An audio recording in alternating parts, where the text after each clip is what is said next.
Hola, un saludo a todas las audiencias del Espectador que se conectan a través de nuestras diferentes plataformas y también desde nuestras redes sociales. Yo soy Daniel Valero, el editor de Política, y hoy tenemos como invitado a una persona que está desde hace un buen rato ya ejerciendo las funciones de canciller. Me refiero a Luis Gilberto Murillo, nuestro canciller, ministro de Relaciones Exteriores, quien hace pocos días ya, le firmaron el decreto oficial para estar en este cargo. Canciller, nuevamente bienvenido al Espectador y gracias por estar acá. Muchas gracias, Daniel, por la posibilidad de dialogar con usted y con su audiencia.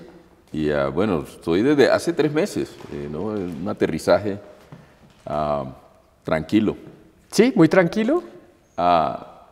Pues más tranquilo que si no, digo el aterrizaje iniciando ahora ya en propiedad. Ok. Pero obviamente al principio fue movido, pero claro, poco a poco se va tranquilizando. Bueno, pues canciller, yo creo que entonces entremos de una vez en materia. Ya son 3 meses, pero digamos estamos acá por su oficialización, el decreto. Entonces, de una, canciller, la primera pregunta. ¿Qué cancillería usted encontró después de la salida del ex canciller Álvaro Leiva, a quien usted le entregó esta semana unas palabras de agradecimiento? ¿Y qué cancillería encuentran hoy los colombianos, por favor?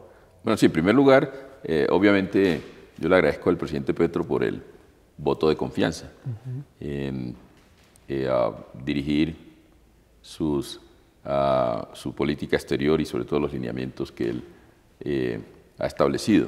Y también un reconocimiento del canciller Leiva, que obviamente implementó una política progresista en el marco de los lineamientos del presidente Petro y que tiene avances muy importantes, una gestión muy importante. Y en ese contexto nosotros encontramos una cancillería que ha estado ejerciendo su papel. Ahora lo confirmamos estos 3 meses y también trabajamos muy de cerca con la Cancillería en los temas de Estados Unidos. Hay desafíos, obviamente, en temas que, primero, consolidar lo que ya se ha hecho de la voz tan potente que tiene el presidente Petro, la vicepresidenta Francia Márquez, algunos ministros y ministras como Susana Muhammad o también Germán Umaña, Iván Velázquez, el ministro Osuna, que se mueve mucho, y otras que se mueven mucho en el contexto internacional. Esa voz potente del presidente en temas que muestran camino ha ayudado mucho, porque Colombia hoy surge como lo que yo llamo un poder intermedio, un poder medio que está aglutinando voces del sur global. La interacción que hace el presidente con la nueva estrategia hacia África, apoyada por la vicepresidenta Francia Márquez, que es extraordinario el impacto que eso ha tenido en la cooperación sur-sur y en planteamientos políticos, pero también la misma estrategia hacia el Caribe, que ha sido una estrategia muy importante, la conexión a través del Club de la Biodiversidad con países en Asia, que ha sido fundamental. Entonces ahí Colombia se está convirtiendo en una voz que en los foros internacionales quieren tenerla.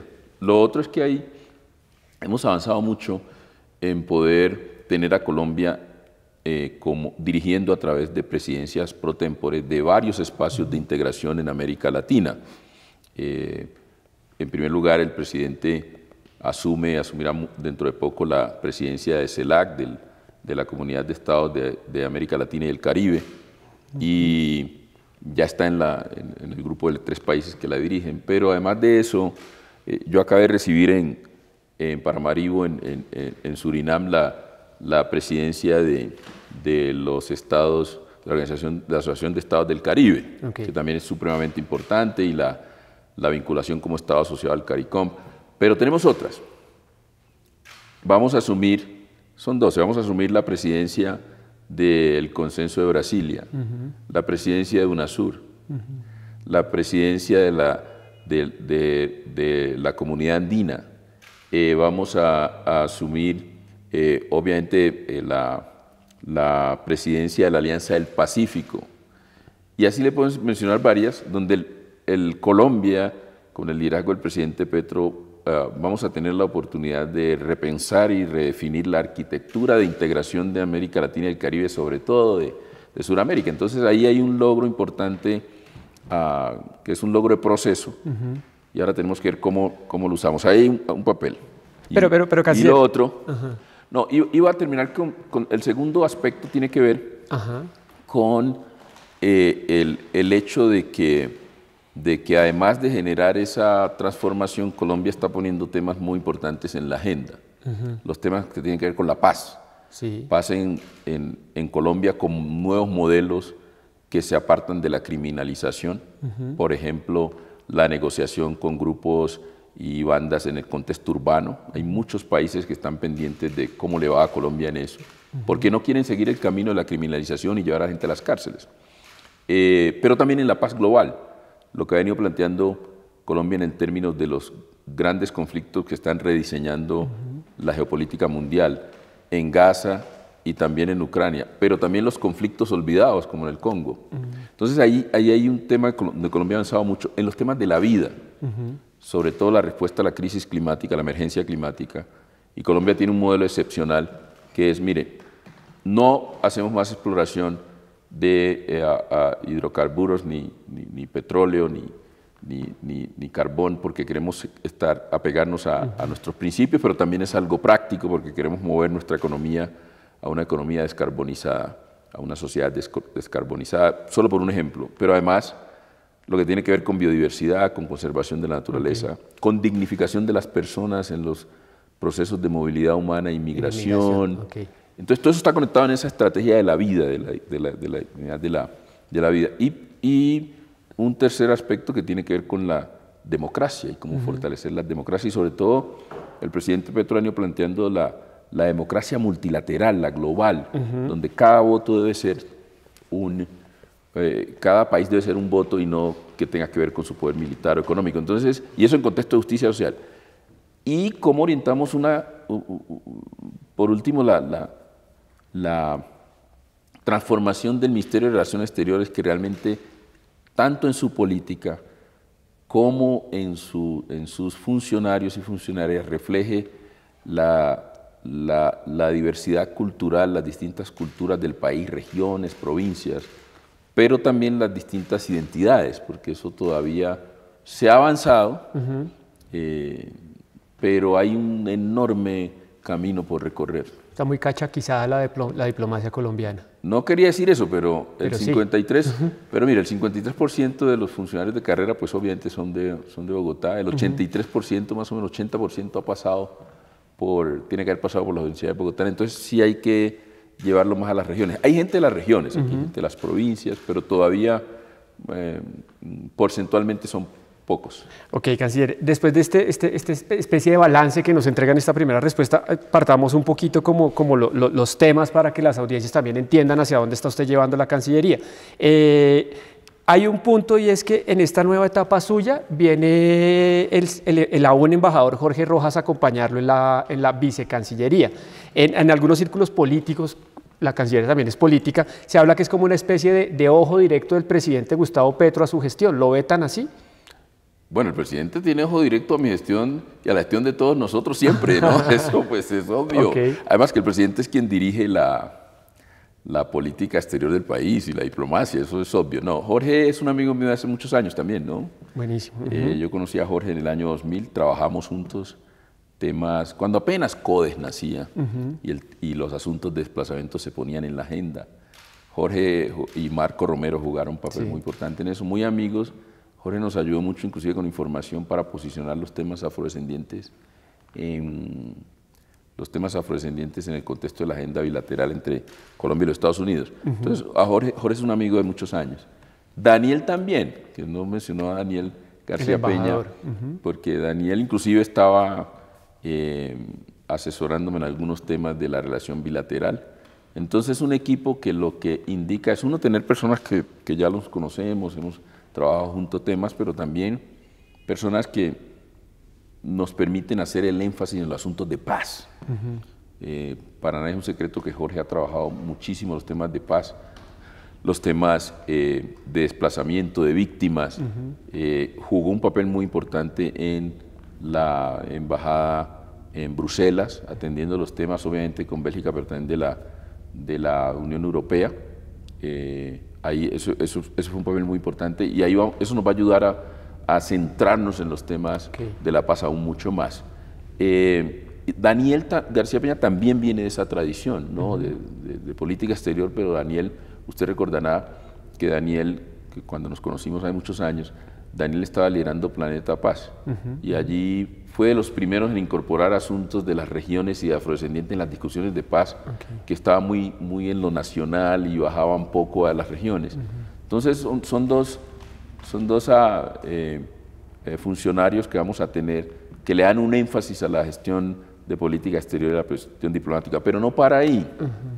Nosotros voy a asignar con algunos funcionarios de carrera, con la embajadora Alfaro y otros, un grupo de análisis para que realmente el mundo se transformó con unas tendencias y megatendencias en las últimas 3 décadas y eso hay que analizarlo para poner las prioridades del presidente y una política exterior progresista en la agenda. Entonces, con la embajadora Alfaro vamos a tener un grupo de análisis que nos permita realmente darnos herramientas, elementos para poder tomar aún mejores decisiones. Pero asimismo hay temas. Vamos a crear, obviamente, la embajadora Laura Gil nos va a ayudar con todo lo relacionado con va a ser embajadora itinerante para los temas de política de drogas. Ahí se ha avanzado mucho con los nuevos planteamientos que tiene Colombia, nuevas coaliciones, y vamos a tener a la embajadora específicamente haciéndonos eso desde Viena, desde Austria. Vamos a tener a la embajadora Arlene Tickner, que es muy importante, conoce mucho los temas de relaciones exteriores, que está en Nueva York. La embajadora va a ir a Ginebra y desde ahí nos va a servir de embajadora itinerante para todos los temas de género en la política exterior y lo que hemos llamado política exterior feminista. Vamos a tener a otro embajador de carrera, me reservo el nombre porque apenas estamos en ese proceso, que se dedique a los temas de diplomacia subnacional, porque necesitamos que el Ministerio de Relaciones Exteriores articule mejor aún con gobernaciones, alcaldías y entidades territoriales. Hay entidades territoriales indígenas, entidades territoriales afrodescendientes y la nueva figura obviamente de los derechos adquiridos por las poblaciones campesinas. Entonces ahí vamos a tener, es darle cuerpo a estas prioridades del gobierno, del cambio del presidente, y vamos a tener, lo que queremos avanzar en la Cancillería es en poder misionalmente tener una dependencia que atienda los asuntos consulares, los asuntos migratorios, que incluye la comunidad colombiana en el exterior, y también los asuntos de fronteras, porque eso está disperso en la Cancillería. Entonces vamos a hacer una pequeña cirugía en estos 2 meses y también con estos equipos. Canciller, esto también me lleva, ya que menciona ahora vicecanciller Rojas, al embajador García Peña, cuéntele al espectador, ¿se mantiene la idea de que Colombia vaya a Naciones Unidas a denunciar que el Estado colombiano no ha cumplido el acuerdo de paz? No, pero antes de eso, en lo personal en el equipo, quisiera plantearle que obviamente estamos conformando un grupo de trabajo sobre todo para la diplomacia de los pueblos, grupos técnicos, y estamos pensando en un embajador itinerante para la diplomacia de los pueblos. Una cirugía de la Cancillería. Sí, pero adicionalmente tenemos un equipo raizal. Vamos a fortalecer el equipo raizal. Nuestra viceministra de Asuntos Multilaterales es raizal, pero vamos a tener otros funcionarios raizales porque queremos focalizarnos mucho en el Caribe. Ellos deben liderar eso. Pero también tenemos pendiente todas unas negociaciones con los países del Gran Caribe para intercambios desde San Andrés y con el Caribe continental, pero también obviamente un proceso de diálogo y negociaciones con Nicaragua, que va a ser muy importante. De hecho, ya volvemos sobre ese punto, pero le agradecería si nos contesta la pregunta. El presidente Petro fue quien puso el tema sobre la agenda y el revuelo no solo fue nacional. No, yo creo que el presidente Petro es disruptivo, ¿no? Y él hace la diplomacia de la sinceridad. La diplomacia tiene muchas formas y maneras y usted trata de esconder. Nosotros los diplomáticos nos toca un poco matizar temas, pero el presidente es muy directo y plantea algo en lo cual obviamente estoy de acuerdo con él. Nosotros dijimos y nos comprometimos a tener un proceso de implementación de los acuerdos de paz históricos con las extintas FARC, las antiguas FARC, que fuera decidido, ¿no? y que realmente llevara a implementar ese proceso, esos acuerdos. En lo que hemos visto de los informes, el nivel de implementación es bastante bajo. Okay. Y es un nivel de implementación que no está llevando a las transformaciones estructurales que debe tener el país. Yo recuerdo, y yo estaba en esa época, hacía trabajo de política internacional en Washington, y Luis Jorge Garay, yo lo escuché en Washington y después leí algunos de sus libros, donde él decía, en esa época no estaba la negociación, entonces él decía, la negociación con la guerrilla más antigua de las Américas y más poderosa debe llevar al país no solamente al tema de la negociación, sino a que se repiense como sociedad y que el país pueda realmente sacudir las estructuras de una sociedad que es muy excluyente, que hay mucha desigualdad y que la falta de oportunidades y el conflicto social y económico le lleva a la violencia. Y ese es el espíritu del acuerdo de paz con las FARC. Ese espíritu no se está cumpliendo por un análisis muy sencillo. Se creó una institucionalidad, y eso está bien, para responder a las necesidades de implementación del acuerdo. Pero esa institucionalidad se ha quedado como isla y no está afectando a la estructura orgánica, vertebral del Estado. No solo del gobierno, del Estado como tal. Entonces, esto es un acuerdo que hizo el Estado colombiano. Sí, está en nuestra Constitución también. Exactamente, es un mandato constitucional. Entonces, en eso, cuando usted hace el análisis de las inversiones, el gran problema que tiene el país es que tiene unas regiones que están en el siglo XIX y XX y otras que sí están en el XXI, y eso genera una enorme desigualdad y unas brechas. Inclusive yo, en una de las conversaciones con el presidente Biden, cuando presentaba credenciales, él decía eso, que uno de los problemas de América Latina y sobre todo en Colombia también, era la enorme desigualdad de algunas regiones, que eso llevaba a que hubiese coca, en fin. Cuando vemos las inversiones, y le doy un ejemplo, un académico del Banco de la República hizo un estudio hace como 3 años o 4, donde decía que Quibdó, para llegar a los niveles socioeconómicos de la Bogotá de hoy, con los niveles de inversiones que tenía hoy, necesitaría medio siglo. Pues lo que necesitamos es cerrar brechas. Entonces el presidente dice, mire, si vamos a acelerar tenemos que invertir más allá. Y cuando usted revisa las inversiones, pues no van allá, ni a las prioridades de ese acuerdo. Hay 30.000 iniciativas que valen no sé cuántos billones de pesos y no hay plata para eso porque la plata se está concentrando en las mismas regiones. ¿Y para eso se necesita ir a Naciones Unidas a decir que el Estado no cumple? Entonces, para tomar, eso es un tema de sinceridad, entonces para poder decir, mire, aquí necesitamos una vocación de cumplir, porque es más de cultura inclusive del Estado colombiano, y es un tema de vocación de cumplimiento. Le voy a dar otro ejemplo. Cuando yo fui ministro de Ambiente, me asignaron muchas tareas de negociar e ir a discutir con las comunidades de esa otra Colombia, paros. Me tocó el de Quibdó, el del Chocó, me tocó el de Buenaventura. Fui a una región en el Cauca y yo no lo podía creer. Me sacaron un acuerdo que había firmado Horacio Serpa, el finado Horacio Serpa, cuando era ministro del Interior. La gente guarda eso y decía, pero no nos han cumplido. Yo no entendía, porque decía, pues oiga, pasa mucho tiempo. Claro. No es responsabilidad nuestra. ¿Qué quiero decir con esto? Y es algo que le escuché a Oti Platini, me pareció muy interesante. Al país le ha faltado en su estructura pública vocación de cumplimiento a las comunidades. Y como no hay vocación de cumplimiento, firmamos un acuerdo y ahí medio lo vamos llevando poco a poco. Lo que el presidente Petro ha dicho, como no hay vocación de cumplimiento, demos la discusión sincera. ¿A qué se comprometió Colombia con el Consejo de Seguridad? Mire, firmamos este acuerdo, ustedes tienen que acompañar este acuerdo. En su implementación, el Consejo de Seguridad de Naciones Unidas, el secretario general pone su representante acá, cada tres meses nos encontramos con el Consejo de Seguridad. Entonces, si la discusión se está dando allá, el presidente Petro dice, yo voy a llevar la discusión también allá, que la miremos en todos los ámbitos. ¿Por qué? Porque se pueden tomar decisiones que van a estar condicionadas por otras instituciones del Estado, pero también por el mismo contexto internacional. Lo que el presidente Petro está diciendo es: aquí necesitamos el apoyo de toda la comunidad internacional en este diálogo sincero para realmente cumplir los acuerdos, porque vamos a tener que hacer muchas modificaciones también presupuestales, ¿no? Y el canciller Leiva decía en su momento que había también que reestructurar instituciones del acuerdo. Lo decía ya en Naciones Unidas. ¿Usted seguirá bueno, la misma línea? Bueno, lo que nosotros hemos dicho es si usted quiere reestructurar instituciones del acuerdo, pues este es un acuerdo entre dos partes, ¿no?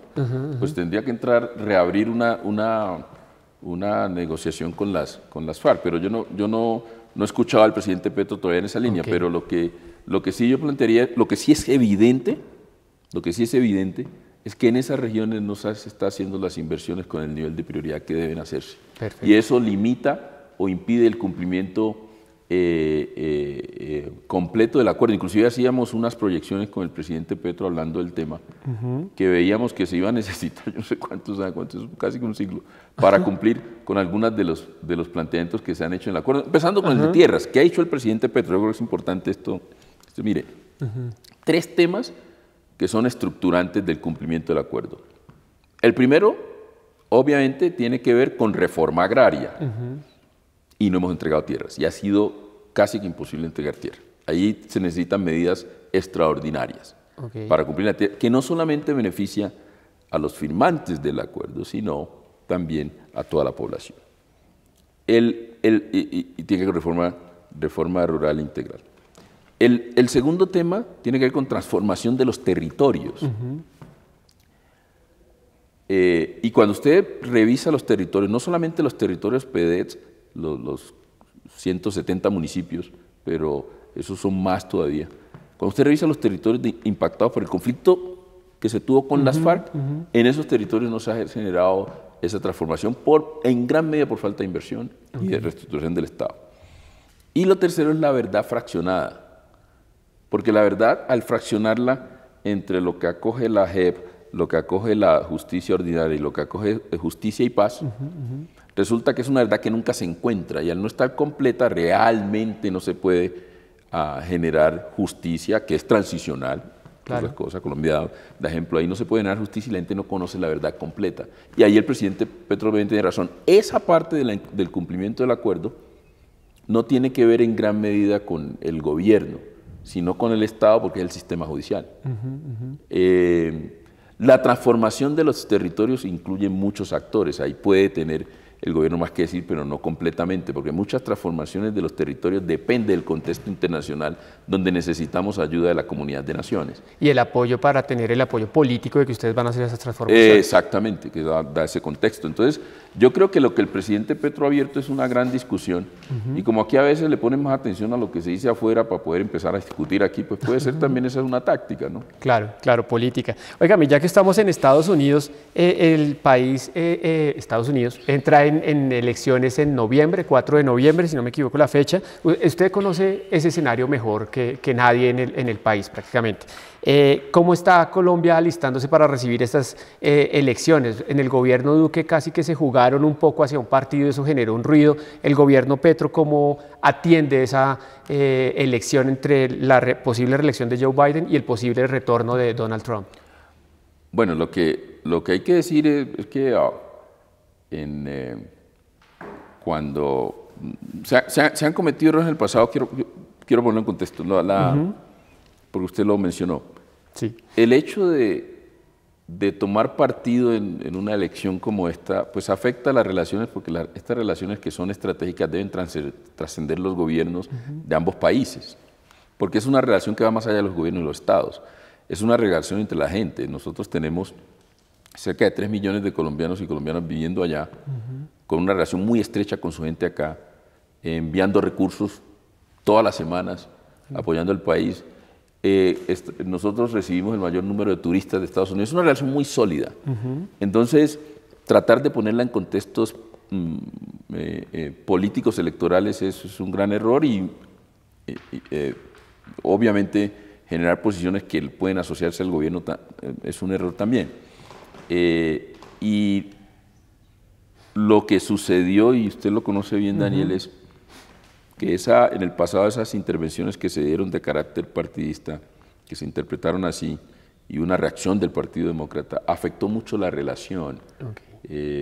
Esa relación estuvo en cuidados intensivos. Se estabilizó un poquito, se mejoró con la llegada ya en el último periodo del gobierno anterior, pero seguía en cuidados intensivos. Nosotros logramos sacarla de cuidados intensivos porque el abordaje ha sido bipartidista. Nosotros logramos hacer una relación muy cercana con los Estados Unidos.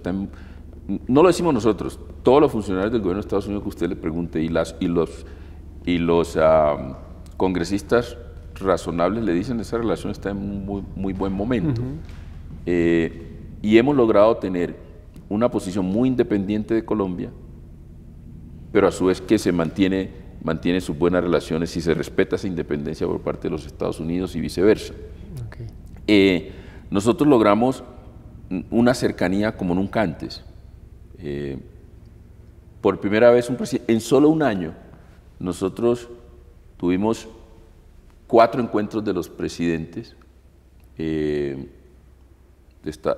Colombia y Estados Unidos, mucha identidad en su diálogo, pero no solamente los presidentes, nosotros tuvimos funcionarios de alto nivel de lado y lado casi todas las semanas, tenemos, y hay una relación muy dinámica. Hicimos el primer diálogo de alto nivel, con unas conclusiones, vamos a tener el segundo la próxima semana, el día martes, y eso obviamente es un indicador del buen estado de la relación. Hay que mantenerla en ese abordaje, un abordaje bipartidista, no inmiscuirse en los asuntos electorales del país y prepararnos para cualquier escenario, porque en cualquier escenario la relación va a seguir profundizándose, tendrá matices, énfasis, tonos, estilos, pero es una relación muy sólida. Y el tema que se generó por la discusión cuando usted dijo nosotros no nos metemos con los procesos del hijo del presidente Biden para que no se metan con los procesos del hijo del presidente Petro, ¿eso es un capítulo superado? Es superado, hace parte de la sinceridad de esta relación, en este nuevo momento. Es un capítulo superado, mire, tan superado es que tenemos un diálogo de alto nivel la próxima semana. Perfecto. ¿Y también eso llevó a la celeridad de que haya embajador pronto en reemplazo suyo, canciller? No, no tuvo nada que ver. El presidente se tomó un tiempo en definir cuál era la mejor persona para que me reemplazara en Washington y se llegó a la conclusión que era obviamente el embajador Daniel García, el embajador designado, y recuerde que Daniel García lo teníamos previsto para que me acompañara como viceministro, entonces allí hicimos unos cambios para que Jorge pueda venir y él continúe en Washington. O sea que también para cerrar ese tema, todos estos ruidos, por ejemplo, de la congresista Salazar que quiso llevar a su homólogo Blinken, corríjame si no se le puede decir el homólogo, es el secretario de Exteriores. Sí, de alguna manera. Y como quererlo llevar a criticar un poco el gobierno, ¿no le preocupa como esos ruidos de ciertos sectores de centro-derecha para darle un tono político y derecha, muy derecha, que quieren generar ese ruido por tener aquí en Colombia un gobierno de izquierda? Bueno, la gran ventaja es que obviamente lo ideológico y lo político no ha afectado a la relación, hay énfasis, pero se ha tenido una relación dinámica de gobiernos de izquierda, el primer gobierno de izquierda en Colombia, con el gobierno de los Estados Unidos, gobiernos anteriores de diferentes tendencias en Estados Unidos y acá, y la relación se ha mantenido. El consejo que yo le he dado, y le doy siempre, y ahora con más razón a nuestros diplomáticos, diplomáticas y representantes en el exterior y sobre todo en el caso de los Estados Unidos, es no mezclen los asuntos domésticos de ese país o de Colombia, porque en lo doméstico las democracias son muy fluidas y a veces hay mucha polarización, congresistas de un país y de otro, líderes políticos tienen opiniones, pero lo más importante es mantener una buena relación con el Ejecutivo y con el Estado en general, pero no inmiscuirse en esas discusiones domésticas de un lado o del otro porque le afectan realmente, le generan ruidos en la relación y son ruidos innecesarios. Eso no debe trascender. Ok. Embajador, por Washington también pasó todo el tema de Venezuela, que este gobierno recuperó las relaciones y vamos a elecciones el 28 de julio. Usted hablaba de que es necesario que haya, su palabra fue transición. Bueno, nosotros hemos jugado un papel constructivo, o sea, eso lo tendrán que decir los venezolanos y venezolanas, que son los que definen el proceso. Nosotros hemos dicho muy claramente, queremos jugar un papel constructivo, llamar a otros en la comunidad internacional para que así lo hagan. La conversación del presidente Petro con el presidente Lula fue bien interesante sobre cómo colaborar con el pueblo venezolano en lo que ellos definan, pero hay que respetar la soberanía de de Venezuela. Nosotros hemos acompañado mucho el proceso cuando se nos ha llamado, obviamente, y donde creen que podemos jugar un papel proactivo. Por muchas razones, hay que ponerlo en contexto. No funcionó la ruptura de relaciones con Venezuela, obviamente. Nosotros por eso la restablecimos y está funcionando bien. Estamos ampliando bastante los mecanismos de integración y vecindad. Inclusive, un tema muy sencillo, firmamos un memorando de entendimiento entre Bienestar Familiar y su contraparte en Venezuela, y está funcionando también todo el tema de los niños y de protección de la niñez. En los temas de seguridad, es que antes ni hablaban las fuerzas de seguridad y hay diálogo. La seguridad en esa frontera siempre es un desafío y se tiene que tener mucha coordinación en distintos niveles, pero también en lo humanitario, ¿no? Porque Colombia ha hecho un gran esfuerzo de acoger más de 2 millones de venezolanos y venezolanas, y ese esfuerzo se valora mucho en la comunidad internacional. Nos impacta, obviamente, pero es costoso, hay que aportar recursos, pero también esa comunidad aporta. Y los temas comerciales, se ha incrementado el comercio, el intercambio con Venezuela, pero y adicionalmente ya tenemos el mecanismo que se aprobó hace poco del Tratado de Inversiones, que lideró el ministro Umaña. Entonces, esa relación es clave y por eso hay que estar en diálogo. Nosotros tenemos una relación de mucho diálogo con Venezuela. Yo dialogo mucho con su canciller, que es la oficialidad. Acá en Colombia muchos tendrán opiniones en diferentes sectores, en Venezuela también, pero eso no debe afectar el avance que tenemos en la relación bilateral. Canciller, el lenguaje en diplomacia es muy importante y ya no escucho en su voz la palabra transición. No, porque es muy sencillo. Si a los Estados Unidos le incomoda que hablemos de algunos temas que ya superamos, pues no hay que repetir eso, ¿no? Entonces, y no fue ningún planteamiento del Ejecutivo. Con el Ejecutivo siempre hemos tenido buenas relaciones, pero no quiero tampoco generarle problemas al Ejecutivo venezolano allá con sus... Internamente. Sí, claro. Y para también cerrar este tema de Venezuela, se ha hablado mucho en estos diálogos de la necesidad... Estamos hablando de convivencia, ¿no? Sí, también. Y convivencia también binacional. Y se ha hablado también mucho de que haya un compromiso de... Reconciliación. Importantísimo. Canciller, se ha hablado mucho de que haya un compromiso entre el gobierno de Nicolás Maduro y la oposición al gobierno de Nicolás Maduro para que gane quien gane, se respete no solo el resultado, sino la vida política, judicial y demás de la democracia interna de Venezuela. Bueno, algunos dicen que allá no hay democracia, no sé usted qué opinará. Canciller, ¿un mensaje le mandaría para que esas reglas se respeten al pueblo venezolano? ¿Colombia va a acompañar que eso se cumpla, que haya un respeto a ese proceso electoral? Mira, lo que el presidente Petro, primero nosotros jugamos un papel constructivo, pero él ha puesto unas ideas sobre la mesa que eso obviamente aplican a cualquier país, pero que la ha puesto sobre la mesa y sobre todo lo manifestó públicamente en el caso de Venezuela, pero son decisiones que toma el gobierno, el Estado, el pueblo venezolano. La discutió con el presidente Lula en la visita del presidente Lula y el presidente Lula ofreció su apoyo también en ese sentido, y hay que generar reconciliación política, incluso en Colombia también. Y lo que él ha dicho es qué bueno si se llegase a un acuerdo entre los candidatos que están participando en ese proceso y de pronto después hasta un mecanismo de voto universal, una especie de referéndum o de plebiscito, y él puso esas ideas para que, si las consideraban en su autonomía, lo discutieran. Y eso fue de buen recibo en la comunidad internacional y fue de buen recibo también hasta donde tenemos entendido en Venezuela, pero es un asunto ya que tomará su dinámica en Venezuela dentro de su autonomía. Listo. Canciller, unos temas muy puntuales para aprovechar pues esta cita con usted. Uno, bueno, Israel también, usted le tocó el tema de oficializar el rompimiento de relaciones. El embajador de Israel en Colombia finalmente debe salir del país, ¿y en qué va todo ese proceso, embajador? Me refiero al proceso después del rompimiento de relaciones. Nosotros rompimos relaciones con Israel el 2 de mayo, cumpliendo la instrucción del presidente. Y esa instrucción, hay que ponerla en contexto, se da por repetidos hechos. Claro. Es decir, hace ya mucho tiempo y en repetidas ocasiones el presidente había planteado, ojo que se puede estar generando un genocidio en Gaza. Y no es un tema contra el pueblo israelí o contra el pueblo judío, ni mucho menos antisemita.